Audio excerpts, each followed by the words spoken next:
Student आज हम 2016 और एकेडमिक ईयर 2016 और 2017 के बोटनी के पास पेपर को जो है वो डिस्कस करेंगे। सेकेंड ईयर बोटनी का बीआईसी हैदराबाद जो है वो board of intermediate and secondary education Hyderabad के पास पेपर को आज हमने डिस्कस करना है। तो चलें सबसे पहले हम स्टार्ट कर लेते हैं किससे, एमसीक्यूज से। सेक्शन है जिसमें क्या है, एमसीक्यूज हैं।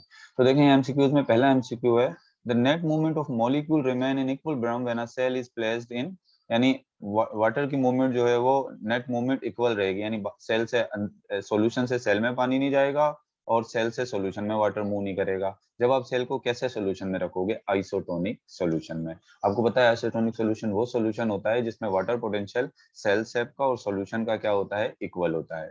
फिर कहता है which one of the following will not lead to cell division and cell elongation, इनमें से वो कौन सा हार्मोन है जो सेल डिवीजन सेल इलोंगेशन नहीं कराता। तो ऑक्सिन, जिब्रालिन, साइटोकाइनिन, आपको पता है ये तीनों ही जो है वो सेल डिवीजन कराते हैं, सेल इलोंगेशन भी करा रहे हैं। लेकिन इथिन एक ऐसा हार्मोन है जो फ्रूट की राइपनिंग कराता है, इसका ताल्लुक ग्रोथ से नहीं है। इसके बाद विच one of the following is normal method of natural method of asexual reproduction in plant. तो प्लांट्स के अंदर जो है वो नेचुरल मेथड कौन सा है एसेक्सुअल रिप्रोडक्शन का? एपोमिक्सिस भी नेचुरल मेथड है, स्पोर फॉर्मेशन भी नेचुरल मेथड है, वेजिटेटिव प्रोपगेशन भी नेचुरल मेथड है। तो इसका जवाब क्या होगा, ऑल ऑफ दीज। उसके बाद कहता है the cross which determine the homozygosity and heterozygosity of the individual, वो क्रॉस जिसके जरिए हम इंडिविजुअल्स की होमोजाइगोसिटी और हेटेरोजाइगोसिटी का पता लगाते हैं, उस क्रॉस को हम कहते हैं test cross.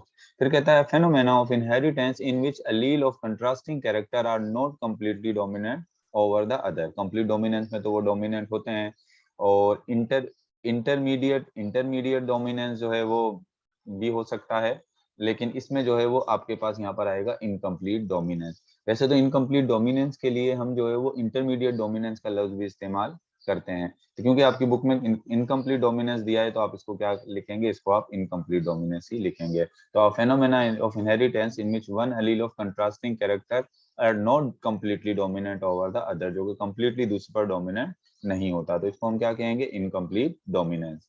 A type of environment for a particular living organism is called, जिस एनवायरनमेंट में एक पर्टिकुलर लिविंग ऑर्गेनिज्म रहता है इसको हम हैबिटेट कहते हैं। जैसे वाटर जो है वो मछली का जो है, फिश का हैबिटेट है। Light zone of ocean is called, जहां तक लाइट पेनेट्रेट करती है उस जोन को हम क्या कहते हैं, उसको हम कहते हैं euphotic zone. Klinefelter syndrome is an example of, Klinefelter syndrome आपको पता है ट्राइसोमी की एक एग्जांपल है। मतलब इसमें 2n+1 होता है, मतलब एक एक्स्ट्रा क्रोमोसोम इसमें मेल में आ जाता है, ये मेल का सेक्सुअल डिफेक्ट है। One complete turn off nucleotide, यानी वन कंप्लीट टर्न जो न्यूक्लियोटाइड का होता है उसमें कितने न्यूक्लियोटाइड जो है वो, one complete turn off DNA, DNA का एक जो कंप्लीट टर्न होता है इसमें कितने न्यूक्लियोटाइड होंगे, तो इसमें 10 न्यूक्लियोटाइड जो है वो होते हैं।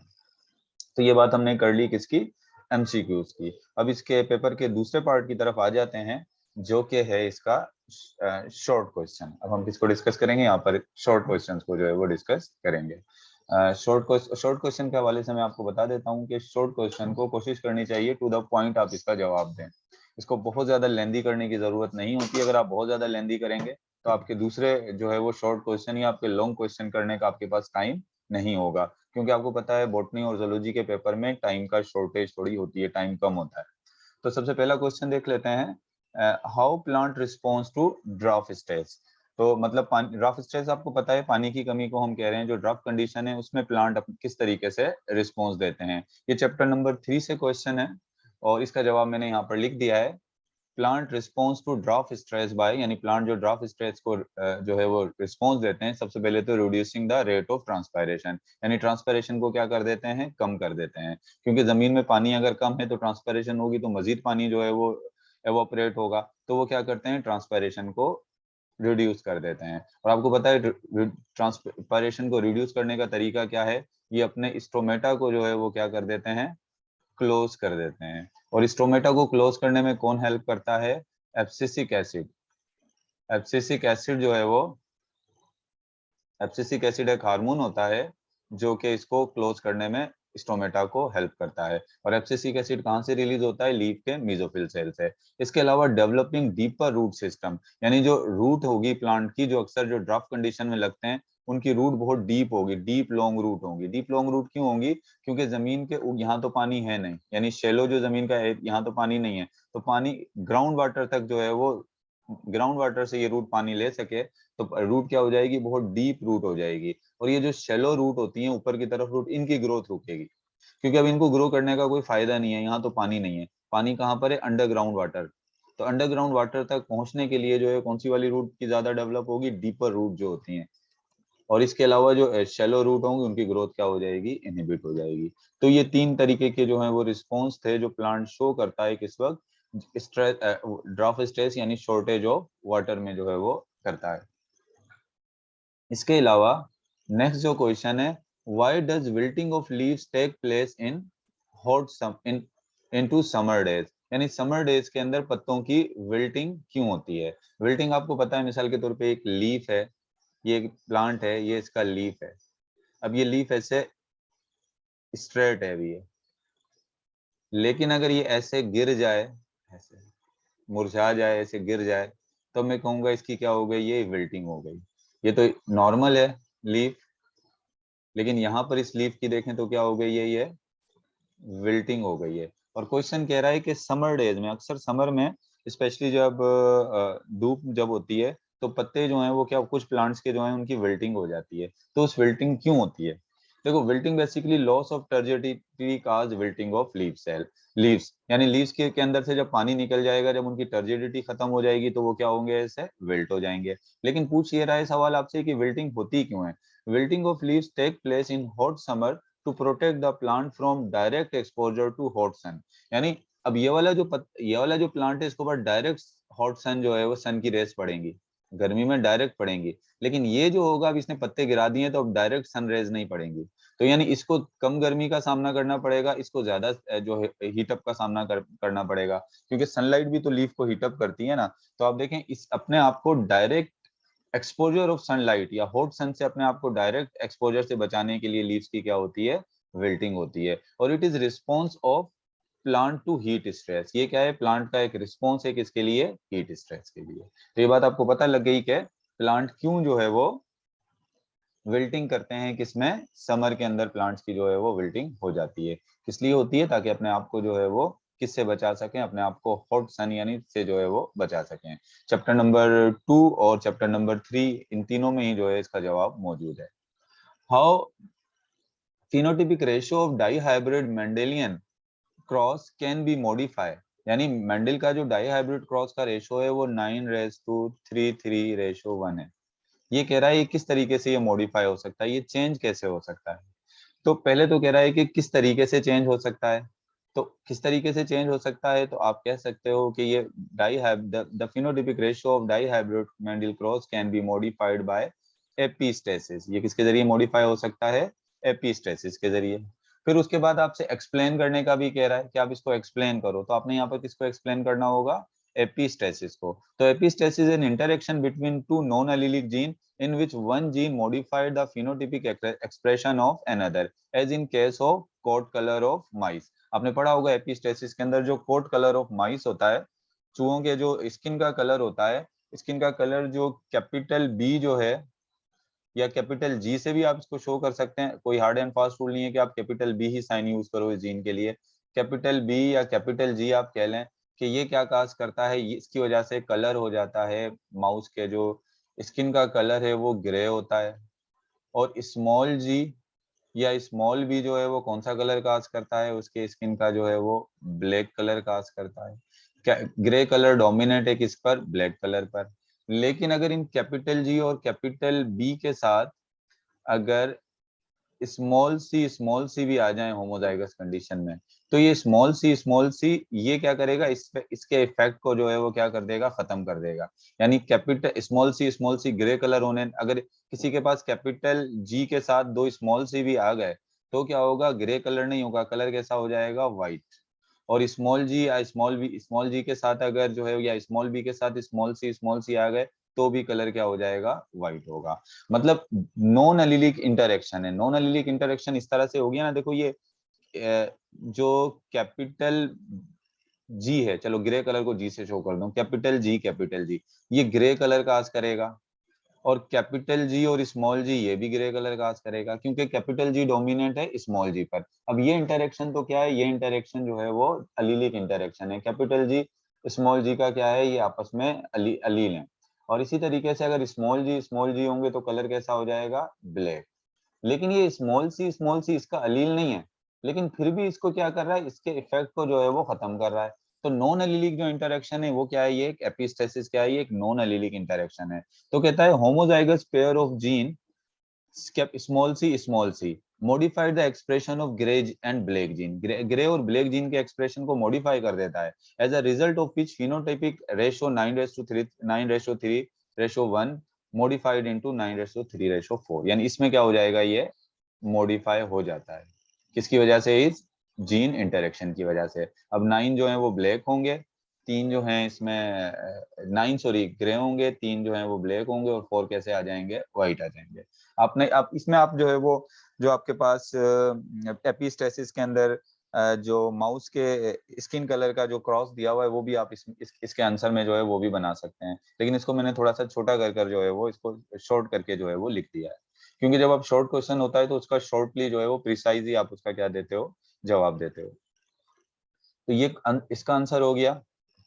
इसके बाद कह रहा है what is incomplete dominance. Incomplete dominance तो आपको पता ही है कि इनकम्प्लीट डोमिनेंस हम किसको कहते हैं। Incomplete dominance is an intermediate inheritance. ये क्या है, इंटरमीडिएट इनहेरिटेंस है जिसमें heterozygous are intermediate between two homozygous. Simple से आप इसको डिफाइन कर सकते हो। और उसके बाद फिर आप जो इसकी एग्जांपल दी हुई है कि एक जब रेड फ्लावर को आप 4 o'clock के रेड फ्लावर वाले प्लांट को व्हाइट फ्लावर वाले प्लांट से क्रॉस कराते हो, तो F1 जनरेशन में जब कैपिटल R और कैपिटल W दोनों आ गया, यानी रेड और व्हाइट दोनों आ गया, जब ये हेट्रोजाइगस कंडीशन आई तो इसमें फ्लावर कैसा बन जाएगा, फ्लावर पिंक आ जाएगा। पिंक आपको पता है कि एक इंटरमीडिएट शेड है किसका, रेड और व्हाइट का। जब भी हेट्रोजाइगस कंडीशन आएगी तो ये क्या आ जाएगा, पिंक आ जाएगा। तो आपने इंटरमीडिएट इनहेरिटेंस में इनकम्प्लीट डोमिनेंस की आपने डेफिनेशन लिख देनी है, और साथ में चाहो तो आप ये क्रॉस भी जो है वो रेड और व्हाइट फ्लावर का जो है यहाँ पर बना सकते हो।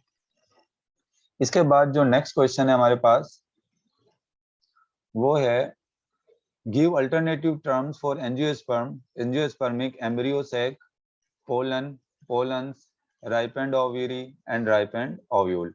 मतलब कह रहा है कि ये जो टर्म्स हैं, अल्टरनेटिव टर्म्स इनकी दें। अल्टरनेटिव टर्म्स का मतलब जिस तरह से ये एम्ब्रियोनिक सैक है, तो एम्ब्रियोनिक सैक के लिए, एंजियोस्पर्म के एम्ब्रियोनिक सैक के लिए हम दूसरा क्या लफ्ज इस्तेमाल कर सकते हैं, इसको हम फीमेल गैमेटोफाइट भी कह सकते हैं। एंजियोस्पर्म के जो पोलन्स होते हैं उनके लिए आप कौन सा लफ्ज इस्तेमाल कर सकते हो, उनके लिए आप हेप्लॉइड माइक्रोस्पोर मेल गैमेटोफाइट भी जो है वो इस्तेमाल कर सकते हो। राइपेंड ओव्यूल यानी फर्टिलाइज जो ओव्यूल होती है उसके लिए क्या टर्म इस्तेमाल कर सकते हो, वो फ्रूट होता है। और राइपेंड जो है वो ओव्यूल जो होती है उसके लिए आप जो टर्म इस्तेमाल कर सकते हो वो क्या है, वो सीड है। क्योंकि फर्टिलाइज ओव्यूल जो है वो सीड, फर्टिलाइज या राइपेंड ओव्यूल एक ही बात है, या फर्टिलाइज या राइपेंड ओवरी एक ही बात हो गई। जो फर्टिलाइज ओवरी होती है उसको हम फ्रूट कहते हैं, और फर्टिलाइज जो ओव्यूल होती है वो किस में कन्वर्ट हो जाती है, वो सीड में कन्वर्ट हो जाती है। तो ये क्वेश्चन नंबर 6 हो गया। इसके बाद जो है वो क्वेश्चन नंबर 7 है define any two of the following. इनमें से ये जो टर्म्स है इनको आपने क्या करना है, डिफाइन करना है। तो सबसे पहले तो फेलोजिन पूछा गया, ये क्या होता है, बेसिकली कॉर्क कैम्बियम है। और ये कहाँ पर, is a type of cork cambium, is a type of core cambium tissue which appear in cortex, जो कि कहाँ अपेयर होता है, कॉर्टेक्स के अंदर अपेयर होता है। And form secondary cortex and cork tissue, और जो क्या बनाता है, सेकेंडरी कॉर्टेक्स और कॉर्क टिश्यू बनाता है। इसके बाद स्पाइकलेट क्या होती है, spikelet is a type of racemose inflorescence which has 3 bract at it base. यानी एक स्पाइकलेट इन्फ्लोरेसेंस जो रेसमोस इन्फ्लोरेसेंस की एक टाइप है, इसके नीचे जो है वो 3 क्या होते हैं, ब्रैक्ट होते हैं। और ये कौन सी फैमिली के प्लांट्स में पाई जाती है, ये फैमिली पोएसी यानी जो ग्रास फैमिली है इसके प्लांट्स के अंदर ये इन्फ्लोरेसेंस होती है। इन्वर्जन क्या होता है, the reversal of the sequence of gene with chromosomal aberration, within chromosomal aberration is called inversion. जब जीन की सीक्वेंस रिवर्स हो जाती है क्रोमोसोमल एब्रिएशन में तो इसको हम क्या कहते हैं, इन्वर्जन। और पिलियोट्रोपी आपको पता है, single gene has multiple phenotypic effect. एक सिंगल जीन जिसका मल्टीपल फिनोटिपिक इफेक्ट होते हैं, इसको हम क्या कहते हैं, इसको हम पिलियोट्रोपी कहते हैं। इस फिनोमेना को हम पिलियोट्रोपी कहते हैं और जीन को हम कहते हैं पिलियोट्रोपिक जीन। इसके बाद कहता है distinguish between any one of the following, इनमें से किसी एक को जो है वो आपने क्या करना है, डिस्टिंग्विश करना है, इसमें डिफरेंसेस लिखना है। और डिफरेंसेस आपने किस में लिखने होते हैं, टेबुलेटेड फॉर्म में लिखने होते हैं। मिसाल के तौर पे जब भी आप डिफरेंस लिखते हैं तो आपको कम से कम डिफरेंस जो है वो 3 लिखने चाहिए, और ज्यादा से ज्यादा डिफरेंस कितने लिखने चाहिए, 5। 5-3 इसका रेशो रखना चाहिए। अच्छा, सबसे पहले तो देखें रेसमोस और साइमोस इन्फ्लोरेसेंस में क्या फर्क है। पहले भी मैं आपको लिखवा चुका हूँ क्लास के अंदर ये। राइमोस रेसमोस इन्फ्लोरेसेंस में आप पहला डिफरेंस तो ये हो गया कि main axis continue to grow, यानी मेन एक्सिस कंटिन्यू क्या करता है, ग्रो करता है। आपको पता है मेन एक्सिस पेडंकल को कहते हैं जिस पर इन्फ्लोरेसेंस लगी होती है। ये देखो 2 फ्लावर निकले, फिर मजीद 2 फ्लावर निकले, मजीद 2 फ्लावर निकले। यहाँ मेन एक्सिस ने कंटिन्यू क्या किया है, ग्रो किया है। अब कंटिन्यू का मतलब ये भी नहीं है कि हमेशा ही ग्रो करता रहेगा, मतलब कुछ टाइम तक ही कंटिन्यू क्या करता है, ग्रो करता है। जबकि साइमोस इन्फ्लोरेसेंस में क्या होता है, main axis and into a flower. और साइमोस इन्फ्लोरेसेंस में क्या होता है कि मेन एक्सिस एक फ्लावर पर, देखो यहाँ क्या हो गया, एंड हो गया। यहाँ कंटिन्यू ग्रो किया है और यहाँ पर क्या हो गया, एक फ्लावर पर जो है मेन एक्सिस एंड कर गया। फिर दूसरा डिफरेंस ये लिख सकते हो कि साइमोस इन्फ्लोरेसेंस में फ्लावर की जो अरेंजमेंट होती है वो कैसी होती है, वो होती है एक्रोपेटल। इसमें arrangement of flower is acropetal. जबकि जो साइमोस इन्फ्लोरेसेंस होती है उसमें होती है सेंट्रीपेटल। इसमें कौन सी होती है, इसमें सेंट्रीपेटल होती है। एक्रोपेटल अरेंजमेंट वो होती है जिसमें ओल्डर फ्लावर नीचे होते हैं और यंगर फ्लावर क्या होते हैं, अबो होते हैं। जबकि सेंट्रीपेटल अरेंजमेंट वो होती है जिसमें ओल्डर फ्लावर अबो होता है और यंगर फ्लावर क्या होते हैं, बेलो होते हैं। तो ये एक्रोपेटल है और ये सेंट्रीपेटल। अगर हम फ्लावर की ओपनिंग देखें, तीसरा डिफरेंस हम इसकी ओपनिंग ले लेते हैं। इसमें जो रेसमोस इन्फ्लोरेसेंस में फ्लावर की जो ओपनिंग होती है वो सेंट्रीफ्यूगल होती है। सेंट्रीफ्यूगल का मतलब नीचे वाली बर्ड्स पहले ओपन होंगी और ऊपर वाली बर्ड्स बाद में ओपन होंगी, यानी नीचे वाले फूल पहले खिलेंगे, ऊपर वाले फूल बाद में खिलेंगे। जबकि इसमें जो साइमोस इन्फ्लोरेसेंस होती है इसमें ओपनिंग ऑफ फ्लावर जो है वो सेंट्रीपेटल नहीं होती है, वो होती है सेंट्रीफ्यूगल। सेंट्रीफ्यूगल का मतलब ये होता है कि नीचे वाले फूल जो है वो बाद में खिलेंगे, ऊपर वाले फूल पहले खिलेंगे, यानी ये पहले खिलेगा और ये बाद में खिलेंगे। इसको कहते हैं सेंट्रीफ्यूगल। तो ऐसे आप ये 4 डिफरेंस लिखने के बाद आप इस तरह से एक फिगर भी नीचे जो है वो बना सकते हो रेसमोस और साइमोस इन्फ्लोरेसेंस की। जब आप जो है वो ऐसे डिफरेंशिएट करो तो साथ में ऐसे सिंपल सी एक फिगर भी ड्रा कर सकते हो। अच्छा, इसके बाद आपके पास यहाँ जो दूसरा डिफरेंस दिया हुआ है एपोप्टोसिस एंड नेक्रोसिस में डिफरेंस पूछा है कि एपोप्टोसिस और नेक्रोसिस में क्या जो है वो फर्क होता है। तो आपको पता होना चाहिए एपोप्टोसिस और नेक्रोसिस जो दिया हुआ है ये चैप्टर नंबर 7 से दिया हुआ है। एपोप्टोसिस और नेक्रोसिस जो है वो चैप्टर नंबर 7 में है। और आपको पता है कि एपोप्टोसिस जो है वो प्रोग्राम सेल डेथ है। ये क्या है, प्रोग्राम सेल डेथ है। और जबकि नेक्रोसिस जो है वो क्या है, cell death due to injury और इन्फेक्शन। किसी इंजरी या इन्फेक्शन की वजह से कोई सेल डेथ हो तो उसको हम कहते हैं नेक्रोसिस। और नेचुरली हमारे बॉडी में जो सेल की डेथ होती है उसको हम क्या कहते हैं, उसको हम कहते हैं एपोप्टोसिस। इसके अलावा एपोप्टोसिस जो है वो डिस्ट्रॉय, ये जो है वो बेसिकली एपोप्टोसिस जो है वो इसमें क्या होता है, ये बेसिकली जो है destroy individual cell. Apoptosis destroy individual cell, यानी एपोप्टोसिस में एक एक सेल खत्म होगा। मिसाल के तौर पर ये 5 सेल हैं तो ये सेल अलग खत्म होगा, ये सेल अलग खत्म होगा, ये अलग अलग इनकी डेथ होगी। और जबकि जो नेक्रोसिस होती है इसमें क्या होता है, इसके अंदर डिस्ट्रॉय टिश्यू, ये पूरे को पूरे जो है वो किसको डिस्ट्रॉय कर देती है, ये डिस्ट्रॉय टिश्यू। आपको पता है कि नेक्रोसिस में क्या होता है, ये बहुत सारे सेल हैं, इनमें से एक सेल के अंदर कुछ टॉक्सिक मटेरियल जमा हो जाएगा और वो फूल जाएगा। और जैसे ही वो रप्चर होगा तो उसके अंदर से टॉक्सिक केमिकल रिलीज होंगे और उसके करीब जितने भी सेल होंगे वो भी तमाम क्या हो जाएंगे, डेड हो जाएंगे। मतलब कहने का ये है कि एपोप्टोसिस जो है वो नेबरिंग सेल्स को इतना, नेबरिंग सेल को नुकसान नहीं पहुंचाता। और जो नेक्रोसिस है उससे क्या होता है, नेबरिंग सेल को भी जो है वो क्या होता है, नुकसान पहुंचता है। ज्यादातर अगर हम देखें, ज्यादातर ऑफन अक्सर जो है वो एपोप्टोसिस हमारे लिए क्या होती है, बेनिफिशियल होती है। ऑफन बेनिफिशियल, एपोप्टोसिस ऑफन ज्यादातर हमारे लिए फायदे में होती है। जबकि जो नेक्रोसिस है ये हमेशा क्या है, ये ऑलवेज हार्मफुल, ये हमेशा ही आपको क्या देता है, नुकसान देता है। कोई इन्फेक्शन हो जाता है, कोई इंजरी होता है तो उसका क्या होता है, नुकसान होता है। एक और बात और भी आप देख सकते हैं कि नो इन्फ्लामेशन, एपोप्टोसिस में कोई आपको इन्फ्लामेशन नहीं होती। एपोप्टोसिस एक नेचुरल प्रोसेस है, इसमें कोई इन्फ्लामेशन नहीं होती। और जब आपको इंजरी होती है या इन्फेक्शन होता है तो उसमें क्या होता है, उसमें इन्फ्लामेशन भी होती है। तो ये कुछ डिफरेंसेस आप लिख सकते हैं एपोप्टोसिस में एंड नेक्रोसिस में। आगे चलते हैं नेक्स्ट क्वेश्चन की तरफ। वो है कि why water is consider as limiting factor in of an ecosystem. ये वाटर जो है वो इकोसिस्टम का लिमिटिंग फैक्टर क्यों कंसीडर किया जाता है? बेसिकली ऐसा फैक्टर जिसका ना होना या ज्यादा होने की वजह से या कम होने की वजह से क्या हो, बल्कि स्पेशली कम होने की वजह से पॉपुलेशन के साइज और पॉपुलेशन की ग्रोथ पर असर पड़े, तो उसको हम क्या कहते हैं, उसको हम कहते हैं लिमिटिंग फैक्टर। हमारा जो इन्वायरमेंट है या हमारा जो इकोसिस्टम है उसमें फूड भी एक तरीके से लिमिटिंग फैक्टर है, वाटर भी जो है वो क्या है, एज अ लिमिटिंग फैक्टर है। तो कह रहा है कि वाटर को क्यों कंसीडर किया जाता है, क्या लिमिटिंग फैक्टर? तो इसका जवाब यहाँ पर आप दे सकते हैं। ये आपका जो है वो चैप्टर नंबर आई थिंक 11 से जो है वो चैप्टर नंबर 11 से ये क्वेश्चन लिया गया है। Water is abundant in aquatic ecosystem, यानी आप इसका जवाब इस तरह देखेंगे कि एक्वेटिक सिस्टम में तो वाटर अबंडेंट है, वहां तो उसकी कमी आ नहीं सकती, वहां पर वो लिमिटेड नहीं है, वहां तो जो है वो अच्छा खासा वाटर मौजूद है। While limiting factor in terrestrial ecosystem, लेकिन टेरेस्ट्रियल इकोसिस्टम में वाटर क्या है, लिमिटिंग फैक्टर। और क्यों? Because unavailability limit a population size and slow और स्टॉप इट फ्रॉम ग्रोइंग, यानी एक लिमिटिंग फैक्टर है, मतलब इतनी ज्यादा तादाद में मौजूद नहीं है, और इसकी अगर अनअवेलेबिलिटी होगी तो उसकी वजह से पॉपुलेशन के साइज जो है वो स्लो स्लो ये कर देगा पॉपुलेशन के साइज को, उसकी ग्रोथ भी जो है वो क्या कर देगा, स्टॉप कर देगा। मतलब ये सिंपली आप ये भी कह सकते हो कि टेरेस्ट्रियल इकोसिस्टम में ये अबंडेंट नहीं है, that's why we are calling it limiting factor. उसके बाद नेक्स्ट क्वेश्चन पूछ रहा है what is evolutionary significant of diplotene stage. ये चैप्टर नंबर 7 से जो है वो क्वेश्चन जो है वो लिया गया है, और कह रहा है कि डिप्लोटीन जो स्टेज है, प्रोफेज की जो सब स्टेज हैं आपने पढ़ी होगी, लेप्टोटीन, जाइगोटीन, डिप्लोटीन, ये तमाम स्टेजेस, इनमें जो है वो डिप्लोटीन जो स्टेज है उसका जो है वो क्या कहना चाहिए कि इवोल्यूशनरी इंपॉर्टेंस क्या है।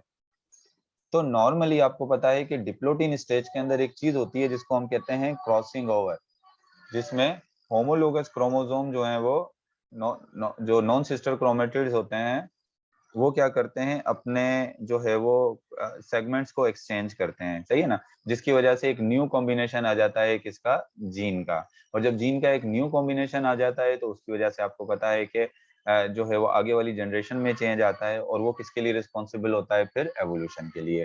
तो in diplotene stage crossing over take place, crossing over result in new combination of gene, उसकी वजह से जीन का एक नया कॉम्बिनेशन आता है, and play a significant role in evolution, जो कि किस में अपना इंपॉर्टेंट रोल प्ले करता है, किसमें, एवोल्यूशन में। मतलब बाजार डिप्लोटीन एवोल्यूशन में रोल प्ले नहीं कर रही, डिप्लोटीन के अंदर एक जो प्रोसेस हो रहा है क्रॉसिंग ओवर का, वो जो है क्या करता है, वो एवोल्यूशन के अंदर इंपॉर्टेंट रोल जो है वो प्ले करता है। इसके बाद जो आपके पास क्वेश्चन है वो है name and describe the phenomena by which plant can produce seeds without their flower being fertilized। वो कौन नेम उसका उस फिनोमेना का, उस प्रोसेस का नाम बताना है जिसकी वजह से जो है वो प्लांट बगैर फर्टिलाइजेशन के जो है वो अपना सीड बना लेता है, और फिर उसको थोड़ा एक्सप्लेन भी करना है। यानी इस क्वेश्चन के दो पार्ट हैं। पहले पार्ट में तो उस प्रोसेस का नाम पूछ रहा है जिसके जरिए प्लांट जो है वो क्या करते हैं, प्लांट जो है बगैर फर्टिलाइजेशन के अपना सीड बना लेते हैं, तो वो है एपोमिक्सिस। उस फिनोमेना, इस प्रोसेस का नाम क्या है, उस प्रोसेस का नाम है एपोमिक्सिस। एपोमिक्सिस को आप अगर सिंपली डिफाइन करो तो आप कह सकते हो कि development of seed without fertilization, development of seed without fertilization, बगैर फर्टिलाइजेशन के सीड बनना एपोमिक्सिस है। जैसे बगैर फर्टिलाइजेशन के फ्रूट बनना पार्थिनोकार्पी है, इसी तरीके से बगैर फर्टिलाइजेशन के सीड बनना एपोमिक्सिस है। उसके बाद फिर कहता है इसको एक्सप्लेन भी करें, तो एक्सप्लेन आप ऐसे करोगे, in apomixis diploid cell in the ovule. आपको पता है जो है वो सीड कौन बनाता है, ओव्यूल। तो एपोमिक्सिस के अंदर क्या होता है, एक डिप्लॉयड सेल होता है ओव्यूल का, जो कि किसमें कन्वर्ट हो जाता है, वो कन्वर्ट हो जाता है बगैर फर्टिलाइजेशन के, क्योंकि डिप्लॉयड सेल है उसको फर्टिलाइजेशन की जरूरत अभी नहीं है, तो उससे डायरेक्ट जो है वो क्या बन गया, एम्ब्रियो बन गया। जब एम्ब्रियो बन गया तो उसके बाद ये पूरी की पूरी ओव्यूल किसमें कन्वर्ट हो जाती है, सीड के अंदर कन्वर्ट हो जाती है। तो इसको आपने थोड़ा सा क्या कर दिया, एक्सप्लेन भी कर दिया। और ये एपोमिक्सिस का प्रोसेस आपको कौन से प्लांट में नजर आता है, डैंडेलियन प्लांट के अंदर ये नजर आपको आता है। इसके बाद नेक्स्ट जो क्वेश्चन है, क्वेश्चन नंबर 12 जो है, क्वेश्चन नंबर 12 में पूछ रहा है give role of phyto hormones in plant movement, यानी जो फाइटो हार्मोन्स होते हैं जिसमें ऑक्सिन है, जिब्रेलिन है, डिफरेंट प्लांट हार्मोन आपने पढ़े हुए हैं, वो मूवमेंट के अंदर क्या रोल प्ले करते हैं। ये जो क्वेश्चन आपके पास आया है ये चैप्टर नंबर 2 से, चैप्टर नंबर 2 से जो है ये क्वेश्चन दिया गया है। तो चैप्टर नंबर 2 से जो ये क्वेश्चन दिया हुआ है इसका आंसर भी चैप्टर नंबर 2 में है, जिसको मैंने यहाँ पर कुछ शॉर्ट करके लिख दिया है। फाइटोक्रोम सच एज ऑक्सिन, मुख्तलिफ फाइटोक्रोम, जिस तरीके से ऑक्सिन भी एक फाइटोक्रोम फाइटो हार्मोन है, सॉरी फाइटोक्रोम, सॉरी ये फाइटोक्रोम का पूछ रहा है, ये फाइटो हार्मोन्स का नहीं पूछ रहा। ये किसका पूछ रहा है, ये बेसिकली पूछ रहा है फाइटोक्रोम का। आई थिंक यहाँ पर भी जो है वो फाइटो हार्मोन्स का नहीं पूछा हुआ है, ये किसका पूछा, सॉरी यहाँ फाइटो हार्मोन्स का पूछा हुआ है। अगर वो फाइटोक्रोम का पूछा हुआ होता तो वो एक अलग था, अभी इसमें फाइटो हार्मोन्स का पूछा है। चलें, ये फाइटो हार्मोन्स मतलब ये जो ऑक्सिन है, ऑक्सिन भी तो फाइटो हार्मोन है ना, यहाँ पर फाइटोक्रोम लिख दिया है मैंने, ये सॉरी नहीं हार्मोन लिखा है, सही है, ये फाइटोक्रोम क्रोम नहीं है, फाइटो हार्मोन ही है। Phyto hormone such as auxin play an important role in phototropic. आपको पता है ट्रॉपिक मूवमेंट में एक फोटोट्रॉपिक होती है और एक जियोट्रॉपिक होती है। फोटोट्रॉपिक मूवमेंट वो होती है जिसमें प्लांट जो है वो का स्टेम टूवर्ड लाइट जाता है और रूट जो है वो अवे फ्रॉम लाइट जाती है। और जियोट्रॉपिक मूवमेंट वो होती है जो ग्रेविटी की तरफ होती है, जिस तरह रूट जो है वो पॉजिटिव जियोट्रॉपिक है, स्टेम जो है वो नेगेटिव जियोट्रॉपिक है, लेकिन स्टेम जो है वो पॉजिटिव फोटोट्रॉपिक है और रूट जो है वो नेगेटिव फोटोट्रॉपिक है। तो मतलब कह रहा है कि ये जो ट्रॉपिक मूवमेंट होती हैं, चाहे वो फोटोट्रॉपिक हो चाहे वो जियोट्रॉपिक हो, उसमें एक प्लांट हार्मोन यानी phyto hormone auxin important role play करता है। Auxin play an important role in phototropic and geotropic movement. In plant, it is found that phototropic curvature is due to light effect on the distribution of auxin. यानी अगर sunlight यहाँ से आ रही है तो इस टाइम जो है वो इस तरफ मूव करना शुरू कर देगा। तो यहाँ पर एक हार्मोन होता है जिसको हम कहते हैं ऑक्सिन, जो कि इस प्लांट मूवमेंट में क्या करता है, हेल्प करता है। इसके अलावा जो जियोट्रॉपिक मूवमेंट होती है रूट की, जो रूट जो है वो ग्रेविटी की तरफ जा रहा है, तो यहाँ पर भी एक हार्मोन होता है ऑक्सिन जो क्या करता है, इसमें अपना रोल प्ले करता है। इसी तरीके से जो नास्टिक मूवमेंट है, ग्रोथ मूवमेंट, एपिनास्टी, एपिनास्टी किसकी वजह से होती है, ऑक्सिन की वजह से होती है। जबकि हाइपोनास्टी जो है वो किसकी वजह से होती है, जिब्रेलिन की वजह से होती है। तो मतलब ये ऑक्सिन और ये जिब्रेलिन, ये दो हार्मोन है जो इंपॉर्टेंट रोल प्ले करते हैं किसके अंदर, प्लांट की मूवमेंट में। इसके बाद आ जाते हैं क्वेश्चन नंबर जो है वो 13 की तरफ। How abnormal eukaryotic cell differ from normal eukaryotic cell. अब ये जो क्वेश्चन दिया गया है, ये क्वेश्चन दिया गया है आपके चैप्टर नंबर 7। चैप्टर नंबर 7 में जो कैंसर सेल होता है, जो कैंसर सेल है वो एबनॉर्मल यूकैरियोटिक सेल है मिसाल, और नॉर्मल जो सेल होते हैं डेफिनेटली वो नॉर्मल ही सेल हैं। तो मतलब यहाँ पूछने का ये है कि कैंसर सेल जो है वो नॉर्मल सेल से किस तरीके से डिफरेंट है। चैप्टर नंबर 7 में ही इसका आंसर दिया हुआ है, जो कैंसर वाला जो टॉपिक दिया है उसी में इसका आंसर दिया हुआ है कि एबनॉर्मल जो यूकैरियोटिक सेल होते हैं शो नो इंटरसेलुलर कपलिंग। आपको पता है जो एक से जैसे सेल होते हैं उनमें इंटरसेलुलर कपलिंग होती है, यानी वो आपस में एक दूसरे के साथ क्या हो जाते हैं, अटैच हो जाते हैं। मिसाल के तौर पे अगर मैं आपको इस तरह से बताऊं कि ये किडनी के सेल हैं, इनको अगर आप अलग-अलग कर दो, और ये लीवर के मिसाल के तौर पे सेल हैं, आप इनको मिक्स कर दो तो किडनी के सेल के साथ आपस में कपलिंग कर लेंगे यानी मिल जाएंगे, और लिवर के सेल जो हैं वो लिवर के सेल के साथ मिल जाएंगे। मतलब सेल्स के दरमियान में क्या होती है, एक इंटरसेलुलर कपलिंग होती है। लेकिन अगर कोई cell abnormal, eukaryotic cell abnormal हो जाता है तो इंटरसेलुलर कपलिंग शो नहीं करेगा। मिसाल के तौर पे ये एक सेल है, किडनी का सेल है, लेकिन वो किडनी के सेल के साथ जाकर अटैच नहीं हो रहा, तो इंटरसेलुलर कपलिंग इसमें नहीं हो रही। लिवर का सेल है लेकिन वो लिवर के सेल के साथ जाकर अटैच नहीं हो रहा, तो इसमें इंटरसेलुलर कपलिंग नहीं हो रही। तो इसका मतलब ये कैसा सेल है, ये अब एक एबनॉर्मल सेल है। Do not show inhibition of cell motility, इसमें सेल की मूवमेंट जो है वो क्या होगी, इसकी रुकेगी नहीं, वो कंटिन्यू जो है वो आगे की तरफ मूव करता रहेगा। And also not show normal mitotic division, एक जो नॉर्मल माइटोसिस होगी वो भी इसमें नहीं होगी। अगर नॉर्मल माइटोसिस नहीं होगी तो इस कौन सी वाली माइटोसिस के जरिए डिवाइड होना शुरू हो जाएंगे, ए माइटोसिस के जरिए। मतलब जब सेल के अंदर इंटरसेलुलर कपलिंग ना हो, उनके अंदर सेल मोटिलिटी की इनहिबिशन ना हो, और वो ए माइटोसिस, नॉर्मल माइटोसिस शो ना करें, नॉर्मल माइटोसिस शो करें, तो उसको हम क्या कहेंगे, उसको हम कहेंगे abnormal eukaryotic cell.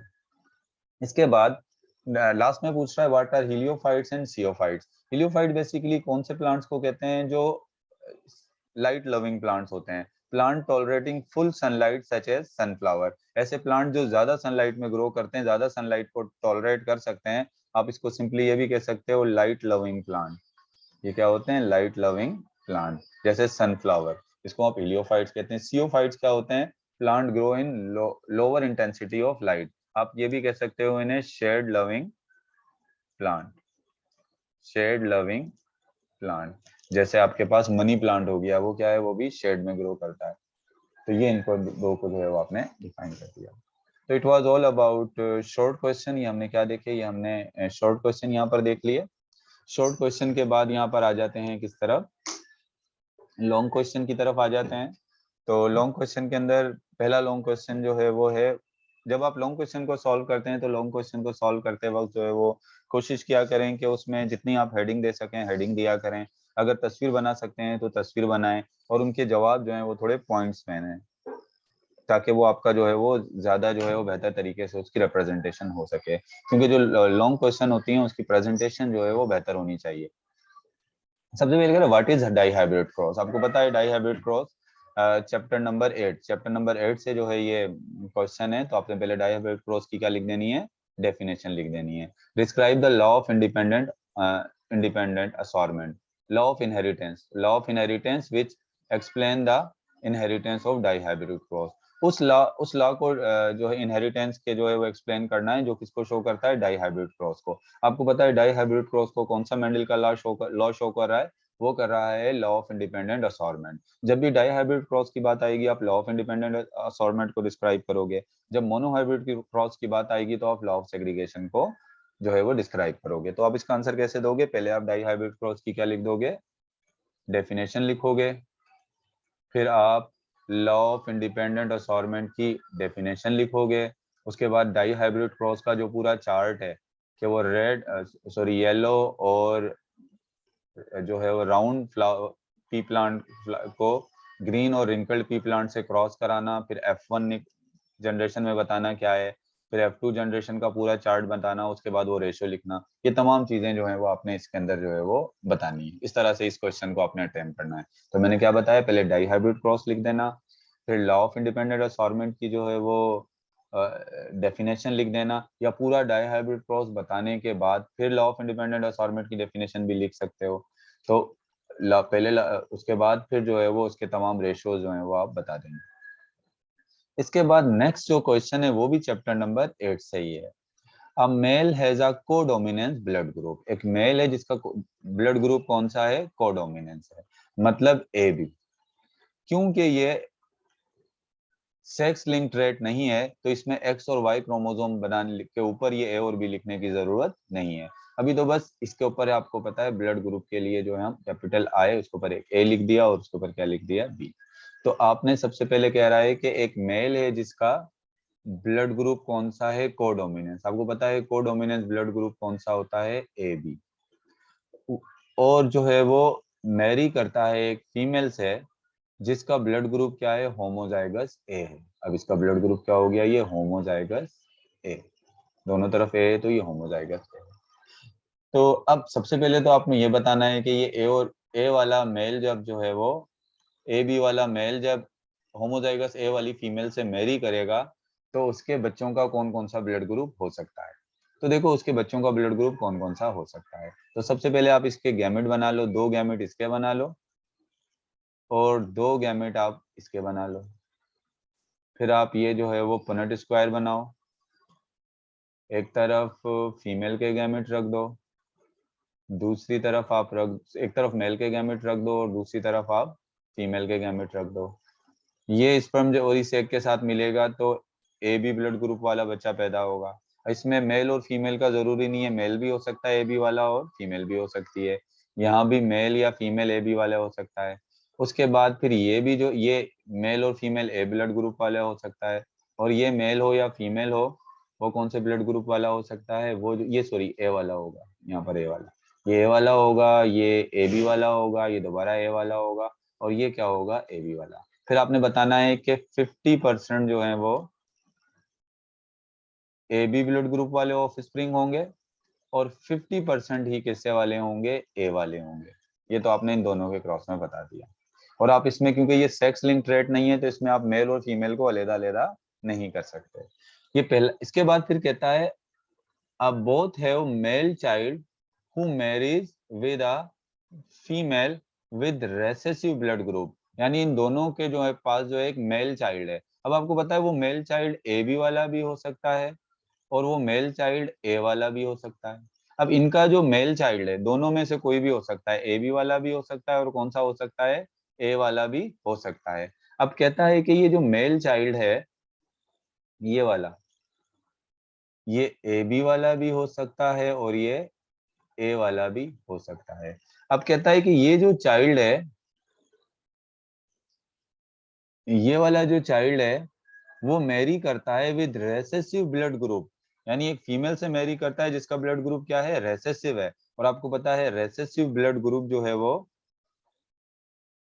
Recessive blood group O blood group को कह रहा है, ठीक है। What will be the chances of blood group in their children, prove it.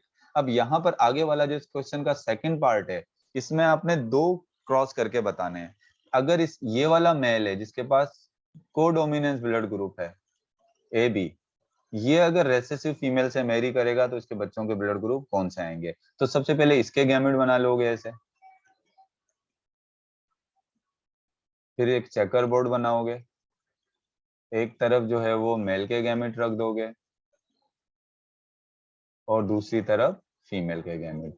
ये स्पर्म अगर इस एग के साथ मिलेगा तो ए ब्लड ग्रुप वाला ऑफस्प्रिंग होगा, ये इसके साथ मिलेगा तो बी वाला होगा, ये इसके साथ मिलेगा तो ए वाला, ये इसके साथ मिलेगा तो ब्लड ग्रुप क्या होगा, फिर ब्लड ग्रुप जो है वो बी वाला होगा। तो मतलब यहाँ पर जो ऑफस्प्रिंग आएंगे, एक इसका जो आंसर आएगा 50% जो है वो ए ब्लड ग्रुप वाले होंगे और बी ब्लड वाले भी जो हैं वो हेट्रोजाइगस 50% होंगे। अगर रेशो निकालोगे तो 1:1 होगा इसका। एक तरफ ये करोगे, फिर दूसरी दफा एक फिर क्रॉस कराओगे कि अगर इस मेल का ब्लड ग्रुप ए हो और ये मैरी करे एक होमोजाइगस फीमेल से, तो फिर यहाँ पर गैमेट बना लोगे ऐसे। फिर यहाँ पर जो है वो गैमेट बनाकर पुनेट स्क्वायर बनाओगे, एक तरफ मेल के गैमेट रख दोगे, एक तरफ फीमेल के गैमेट रख दोगे। इसको इससे साथ मिलाया तो ए ब्लड ग्रुप, इसको इसके साथ मिलाया तो ए, इसको इसके साथ मिलाया तो ए, इसको इसके साथ। तो यानी यहाँ पर क्या होगा, 100% जो है वो क्या आएंगे, ए ब्लड ग्रुप वाले ऑफस्प्रिंग आएंगे। तो मतलब ये थोड़ा सा क्वेश्चन इस तरह से है कि इस क्वेश्चन को आपने थोड़ा समझना है और आपने ये तमाम प्रोसेस कर इस बात को क्या करना है, इस बात को जो है वो आपने समझाना है। तो देखो इस क्वेश्चन के पहले पार्ट में देखो आपने क्या करना है।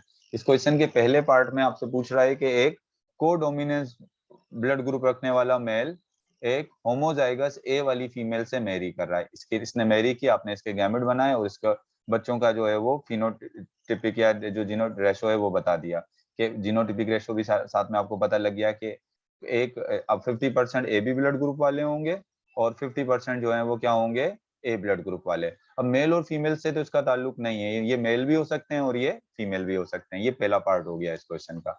दूसरे पार्ट में ये कह रहा है कि ये जो मेल उसके होंगे, अब वो मेल में ए बी ब्लड ग्रुप वाले भी हो सकते हैं, ए वाले भी होते हैं। ये अगर किससे मैरी करें, होमोजाइगस रेसेसिव ब्लड ग्रुप से मैरी करें, तो रेसेसिव ब्लड ग्रुप तो ओ ब्लड ग्रुप होता है, तो बच्चों के जो है वो बच्चों के ब्लड ग्रुप क्या होंगे। तो आपने दो किस्म के बताने, अगर male A B blood group वाला है तो बच्चों के ब्लड ग्रुप क्या है, और मेल अगर ए ब्लड ग्रुप वाला होगा तो बच्चों के ब्लड ग्रुप क्या होंगे। तो आपने इस तरीके से दो बार इस तरह से चार्ट बनाकर जो है वो इसको क्या करना होगा, इसको आपने एक्सप्लेन जो है वो करना होगा। अच्छा, इसके बाद नेक्स्ट जो क्वेश्चन है, लॉन्ग क्वेश्चन जो है ये हो गया यहाँ पर। इसके बाद कहता है what is gene, how does it act. Gene क्या होता है, सबसे पहले आपने यहाँ इस क्वेश्चन में क्या करना है, सबसे पहले तो आपने जीन की डेफिनेशन दे देनी है, बेसिक यूनिट ऑफ हेरेडिटी जो आपने जीन की डेफिनेशन याद की हुई है। हाउ डज इट एक्ट, ये कैसे एक्ट करता है। अब आपने इसको सिंपली बताना है कैसे एक्ट करता है।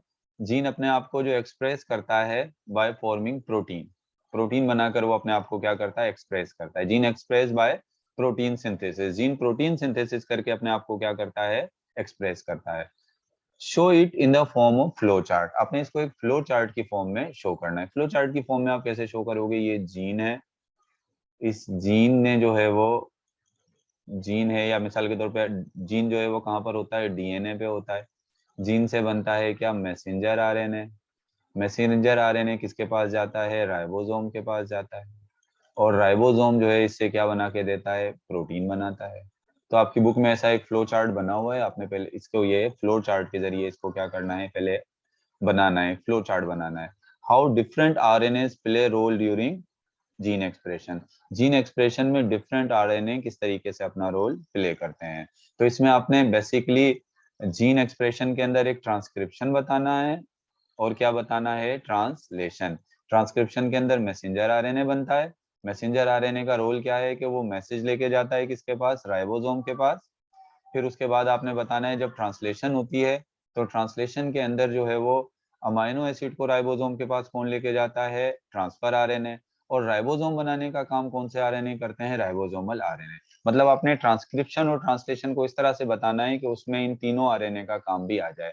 तो सिंपली जो है वो जीन एक्सप्रेशन, ये क्वेश्चन जो है वो आपसे क्या पूछ रहा है, ये आप क्वेश्चन आपसे जो है वो जीन एक्सप्रेशन के बारे में जो है वो पूछ रहा है। और ये कौन से चैप्टर से क्वेश्चन आया है, चैप्टर नंबर 6 से जो है ये क्वेश्चन है। उसके बाद लास्ट क्वेश्चन है, how seed develop into seedling. एक सीड जो है वो कैसे जो है वो सीडलिंग में डेवलप हो जाता है।